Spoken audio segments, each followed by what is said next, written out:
Welcome to Human Solutions, simplifying HR for people who love HR.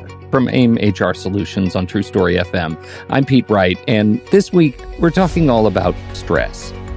If there's any gift to the last 2 years, it might just be a new sort of relationship between employees and their employers. Today on the show, we're talking about the evolution of mental health in the workplace, the changing expectations of employers and employees about stress at work, and why strengthening the mind muscle might just be next on your exercise plan. Jen Moff, our VP of Learning and Development, joins me to talk about all that and shares her favorite tech for relaxing at home, on the road, maybe even at work.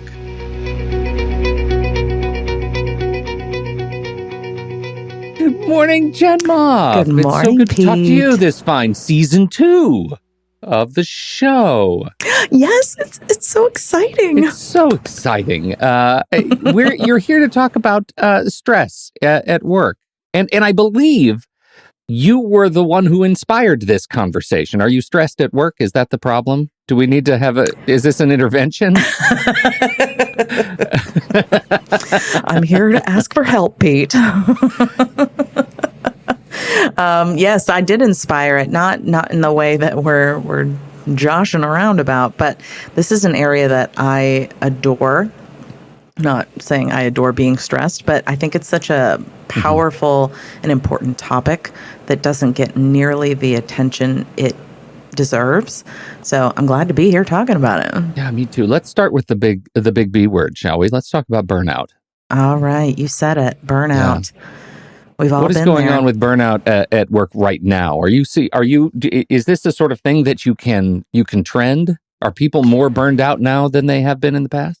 I think what we tend to see with burnout is people don't realize it's here until it's here. Yeah. Because it's not something we're educated about on how to identify what the precursors are for it. And so all of a sudden when it starts trending in the zeitgeist, it's a big topic to discuss. Mm-hmm. But I think, what we can also notice is it's always been present. But there's certain things that are happening currently or finished happening previously that have amplified this topic. Should we put a name to those things? All right, if you're ready, I will. I think the pandemic did a little number on us. Yeah, I think it did, and I think that to me is the central question to how we're dealing with burnout and how our relationship with burnout has changed. Totally. Because our relationship with work has changed. Our relationship with employment has changed. Yes. As a result of the last 2 years. And I'm interested in how you see that manifesting. Yeah, I think, if we go back, if we hop in our DeLoreans and go back a couple of years to 2020, there was an incredible immediate stress that came in the first quarter of the year because of a lot of unknowns. And that's a different kind of stressor. But then there's the season that we went into probably about summertime of 2020 up until maybe last winter, where it was this ongoing uncertainty, but it was what we called new normal. I'm using some air quotes over here. Heavy air quotes, right? And when we saw certain things become possible due to the evolution of the vaccine and of the virus itself, we've begun to change some of our habits. And in the process of that, we didn't think to how that was going to impact our own stressors, right? And if we're not building our own emotional intelligence muscle to determine how self-aware we are, to know what stresses us out on an individual level, we aren't going to be able to manage that. We aren't going to be able to advocate for ourselves. And so that's when we end up in this, oh my gosh, I'm overstressed and here I am in burnout land. How did I end up getting here? I just know I have no energy for anything. I don't care about anything. I'm just trying to survive. And that kind of energy to be in is not sustainable. I'm going to add one thing to that, and I just want to see your reaction to it. Okay, I'm ready. The pandemic, we went through several phases with the pandemic, right? The first one was we all have to go home and stop working, and there's a lot of fear that goes into that change. And then there is, how long am I going to be able to stay at work? Can I get everything done? There's a lot of fear that goes in with adapting to that. And then everybody gets used to kind of working at home. If their job allows them to work at home, they can work at home. Where we are right now, is the fear of back to work. There's a lot of excitement, I think, for some people, but there's also a lot of anxiety around what it means to go back to work. Do I have to go back to work? Can I go back to work? We're seeing story after story of employee groups coming together and saying, we don't like your back to work plan. We're doing fine right now. And Totally. so I would add the fear again of this next big change that is really coming back to work. How does fear play into burnout? Oh, I love this. There's like a beautiful tension between these two things in my mind. And I tend to look at things with a lens of curiosity and like childlike wonder. So I say that acknowledging that may not be everybody's kind of approach here. But I love how we can kind of dissect how fear, or what fear can represent, be a catalyst for action or inaction. So in the situation that we're in right now, I've got a couple of different stories that I could pull from different, things that I've read or people that I've spoken to. People have been doing either like completely remote or some sort of hybrid environment. And there's new things that we're learning that people care about that they just didn't previously have the opportunity to be aware of for themselves, things that they value, things that are important to them. And so now that this new awareness is here and it's potentially going to be taken away, like, all right, time to get back to the way things were, get into the office every day. People aren't ready to just kind of let go of things that they've appreciated as a byproduct of this, in conjunction with the unknowns of what happens then. Am I going to get some variant of COVID? Am I going to spread it somewhere? Is the old norms going to continue and I'm going to feel the way I did pre-COVID? I don't want to get back to that headspace. So they might have been in a burnout before COVID and actually recovered in some way, but the fear of going back to it can create anxiety and stress. And that's, where fear kind of burrows its little head in, is at that anxiety point. Yeah, I things I've never seen on a t-shirt. I sure love my open plan workspace, right? like what is it that you're excited to get back to? I think is a good question after these last 2 years. So let's talk about responsibilities and on what can HR professionals and then on the other hand employees do to help ease the transition through this fear, uncertainty. There's so much here. I'm so glad that we're talking about it because there's also the questions like, who is responsible? I think it's everyone. I think we as individuals are responsible, and I think companies are also responsible too. I don't think it's a one or the other or this or that, a right or wrong thing.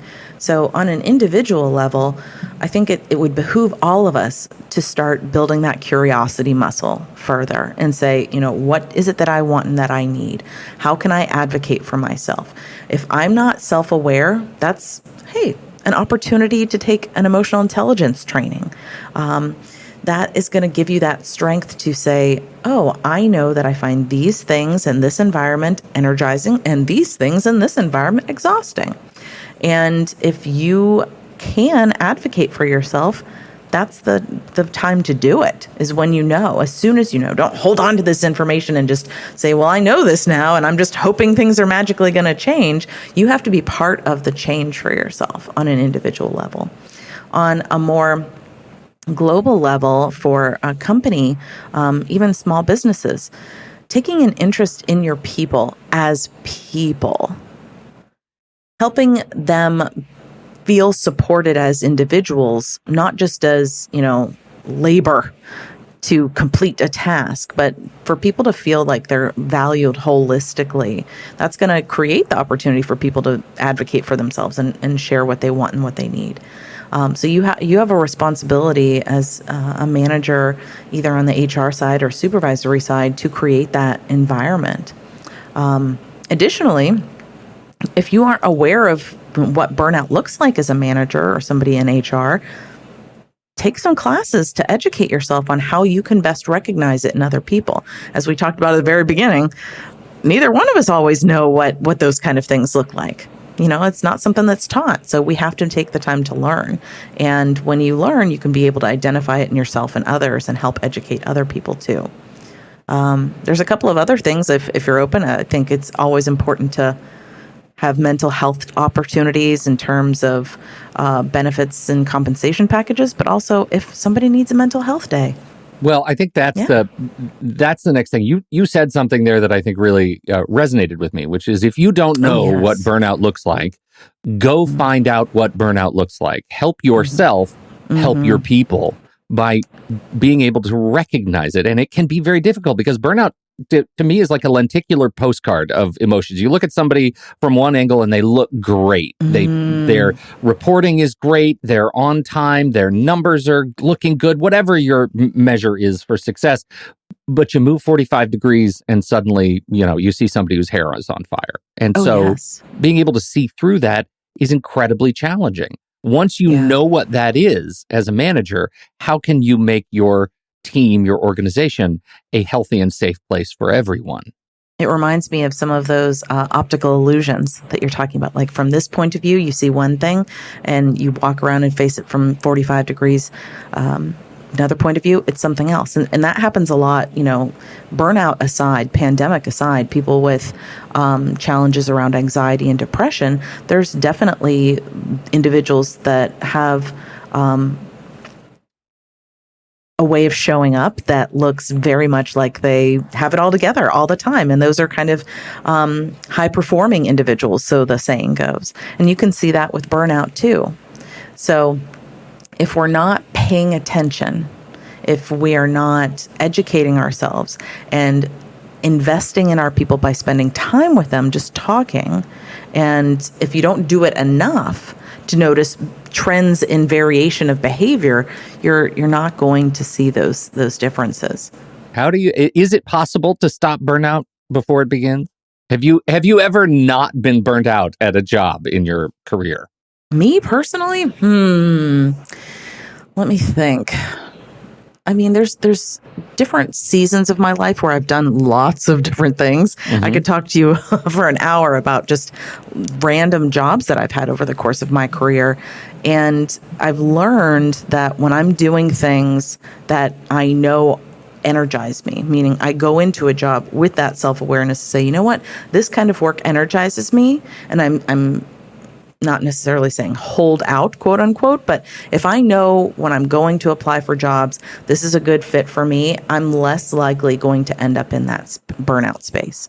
Same thing if I know what I need from a manager, from a supervisor, from a company. It goes back to that self-awareness piece. If I don't have those things, and there's been times that I didn't, I ended up working in environments and for people and doing things that just zapped me. By the end of the day, I can remember, I'll tell you a good story. So I used to work in performance and theater, and I had a job in the summer in the hills of North Carolina. And I just desperately, yes, I just desperately wanted to get a job in that industry because it is very competitive. So I took it. I didn't care. I loved the work, but I didn't care about the environment, about the people I'd be working with. And unfortunately, the person that I directly reported to was an incredibly stress-inducing person for me. And I can remember the first month that I was there, I cried myself to sleep every night and I thought about leaving. And it was a great learning opportunity for me. It was an awful immediate experience, but I've learned so much from that. So a great tool is to reflect back on your own work history. Identify the jobs in terms of task and responsibility that energized you and that didn't. Look at the different managers and supervisors you've had and identify, okay, who were my favorites? What qualities did they have? What things do I need from a boss? Same thing with the companies, like looking at these things so you can really determine for yourself as an individual, am I in the best place for me? And hopefully you are. Right. I really like that. I love that approach because humans are organisms that respond to patterns. If you intentionally look at your history, you'll see patterns of roles that you've loved and roles that you haven't. and be able to look for those in the future, look for the good ones in the future. Yes. What about on the HR side? How can the HR professionals help their employees? I'm thinking about things like, adapting organizational schedules and work periods. Like, what are the kinds of tools, the levers that HR can pull? Totally. I think from an HR perspective, it's also about partnering with your managers and making sure that the managers are clear on what is within their power and opportunity to control and implement. For example, I've also worked at companies where the management was very empowered to support their staff, and other ones that weren't, and it rolled up to fear from what HR would or would not do, or what the company would or would not allow. So we have to start kind of in that place. Is where's the empowerment living to help support the workforce? And that starts with HR helping their managers. So having conversations with them about what opportunities are available. So in terms of EAP, we've talked in a previous season with Tom about those. Fantastic resources. Also, I think we're going to be talking a little bit soon in a future episode, spoiler alert, about some other hybrid types of work environments. And we've talked previously about flexibility in the workplace. So how you create a culture of focus on supporting your team. I found that companies and HR departments that focus on really taking good care of the employees end up having amazing customer relationships too.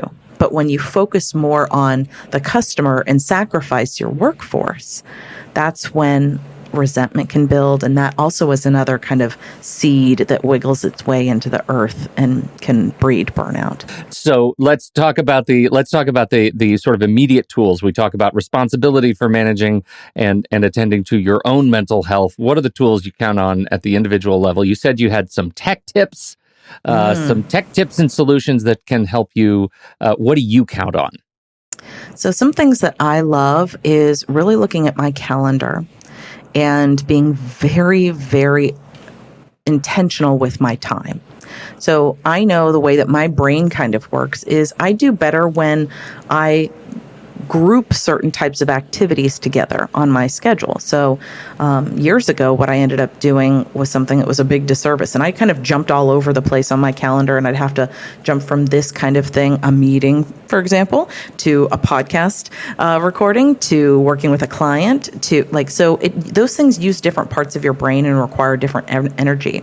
So if you can group together similar types of activities so that you can ride the momentum of that part of your brain being used, that's going to be really helpful. So really being intentional with your calendar. One of those things that I do is basically say on certain days of the week, I only do creative work. Other days of the week, this is when I do coaching calls with clients. Other days is when I do training. So that really helps me manage my energy. And that's a way that I've helped myself be more autonomous too, and not need to constantly be in reactive mode. I have a comment, just a question on this idea of blocking or gating your time like this. Go for it. I might say, we have this, the mythical manufacturing organization that we've created for the show. I might say, you know what, Jen, I think that's all well and good, but I'm the kind of person that has no luxury to be able to gate my time like that. 100%. I have to go just do the work during the work hours, and it doesn't ever stop. How do I keep my head straight in that context? I think that's a fantastic point, and I'm so glad you brought that up. Not everybody has the luxury, and I get that. I'm very aware of that. So we have to think about getting creative where we are. So in those environments, sometimes what I see people do is not take their breaks or not take their lunch. Or when they are doing those things, they're trying to multitask or do other things. And again, occupying headspace when they just need to be focusing on one thing. So please, at the very minimum, take your breaks, take your allotted time for yourself. Give yourself during that time away from whatever environment or activity it is that you are working on regularly. Take your lunch, take your full lunch break. Don't multitask if you can help it. Really allow yourself to be present, disengage from whatever activities you are doing. I'll be honest, I've worked and eaten at the same time. It's not ideal, but I know if I'm doing it, plenty of people out there are doing that. Right. Getting outside on a break is also going to be incredibly helpful. The value of just getting like a minute of sunlight a day, the vitamin D is so good for your brain and your mood boosters. I have on my schedule to go walking for 30 minutes each day in the middle of my day, especially after I do training sessions. So strategically, if you can, put your breaks around when you know that you're going to need them the most, if you have that opportunity. Another thing you can think about is if it's possible for you to talk with your manager or work with your manager on how you can best optimize your schedule. And that goes back to that flexibility podcast episode we talked about previously. So maybe it means you could have a different start and end time to your day that works more for you. Or maybe you work 4 10s during the week instead of 5 days a week. So having conversations to advocate for yourself and see what's possible is important regardless of work environment.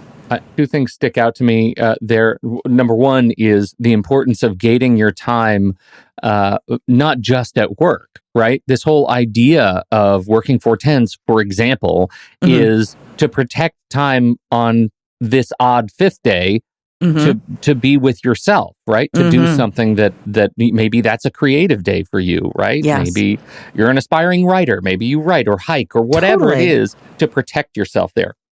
The other thing I just want to amplify, the role of food in mental health is not insignificant. And if you are not fueling yourself at regular intervals throughout the day on a day when you're feeling low, then you may be doing yourself an extended disservice. So that the whole idea of taking your full lunch and mindfully fueling yourself that way, I think that is super important. And I really resonate with that. Same. What else? So what else was on your list? I feel like I interrupted you like 10 minutes ago and now we're coming back around. Well, let's be honest, Pete, we could probably talk for like an hour on this subject. We really could. There's also some other tools, like if you have trouble focusing, because maybe you have a lot on your plate, and that can also add to the stress of just day to day. I love a tool called brain.fm. It's a website. Yes. It does not have an app, but I got introduced to them years and years ago when they were first starting out. Highly recommend the tool. It's a service that you can listen to. It has different types of audios depending on what you're trying to accomplish. If you want to relax, if you want to sleep, if you want to focus. And then they drill down a little bit further. So say you want to focus. Is this like a creative session, or is this diving deep into something else that you need to have like really intense focus on? And this is all designed by, and forgive me because I'm no scientist, but I can recall, and if you go to the website and read about them, it's a very scientifically built algorithm. They do not use binaural beats or anything of that nature, but it is incredibly helpful for me when I'm finding myself feeling scattered and overwhelmed. I can put that on and listen to the focus music, and within 10 minutes, I'm just like knee deep in whatever it is that I'm working on, not thinking about anything else, which can be really, really helpful when you're feeling that stress and anxiety about deadlines and all the other things in your personal life that are looming too. I find it, I don't, again, I also am not a neuroscientist, but I do find I'm perfectly happy to lean in on the placebo effect. There's nothing to it at all, but when I use it, I feel more productive, and maybe that's all that matters, right? Yeah, it's not about how you get there. It's about the end. That's exactly right. It's exactly right. Well, we'll put the link to Brain FM in the show notes. I think you can find it easy enough. Brain.fm. It's a super, super useful tool and worth checking out. There are a number of them. This is one of several in the space that we really like. So, any other last big hits before we wrap it up today? I think my final thoughts on the subject, and this is for whomever needs to hear this. You can recover from burnout. It takes time and intentionality. You deserve to feel energized by the work that you do and excited to go to work every day. And it is possible. I love it. We'll leave it right there. Jen Moff, you're fantastic. VP of Learning and Development, AMHR Solutions. Thank you for hanging out with me today. Thank you for having me, Pete. And thank you, all of you, for downloading and listening to this show. You can always find the links and notes for the show at amhrsolutions.com. You can listen to the show right there on the website or subscribe to the show in Apple Podcasts, Spotify, and anywhere else fine podcasts are served. Don't forget, the best way you could help support us if you love this show is to recommend it to a friend or colleague. Thanks, everybody. See you next week, right back here on Human Solutions, simplifying HR for people who love HR.